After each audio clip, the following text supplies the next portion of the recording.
आपण लाकडी भुसा जो आहे, आपण लाकडी भुसा एकतर आपण आपल्या स्वतःच्या लाकडी भुसाच्या मशीन मधूनही लाकडी भुसा तयार करू शकतो, किंवा ज्या मोठ्या लाकडी मशीन्स असते त्या ठिकाणून आपण परचेस करू शकतो, विकत आणू शकतो. ते लाकडी भुसा आणून या ठिकाणी थोडासा चाळणी करून घ्यायचा. त्यातले जे छोटे दगड गोटे वगैरे जे बारीक सारीक आहेत ते बाजूला सरकले जातात.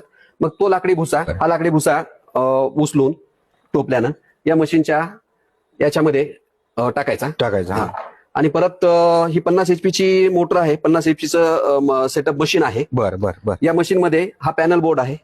या पॅनल बोर्डला चालू केल्यानंतर एक 10-15 मिनिट ही डाय जी आहे ती गरम होईपर्यंत 15 मिनिटं ऑइल माल सोडून, प्रोसिजरली ते ऑइल माल सोडून माल काढावा लागतो. आणि 15 मिनिटांनंतर डाय गरम झाल्यानंतर हा जो आपण भुसा ठेवलेला आहे रॉ मटेरियल हे याच्यामध्ये टाकून अशा पद्धतीची जी आपण आता बघितली त्या पद्धतीची पॅलेट तयार होते. महिन्याची कमाईपेक्षा मी पर डे जे आहे तर त्या पद्धतीने सांगतो की 4.5 रुपये raw material cost, production cost 3 रुपये आणि साधारण 1.5 रुपये ते 2 रुपये ज्या अंतर आहे, डिलिव्हरी अंतर आहे त्यानुसार 1.5 रुपये ते 2 रुपये म्हणजे 4.5, 7.5 आणि 2 9.5 रुपये जाता 15 रुपये जर धरलं 6 ते 7 रुपये मला प्रति किलो प्रति किलो नफा आहे. दिवसाचा 1.5 टन जातोय. दिवसाचा 1.5 टन जर गेलं तर 6 1.5 9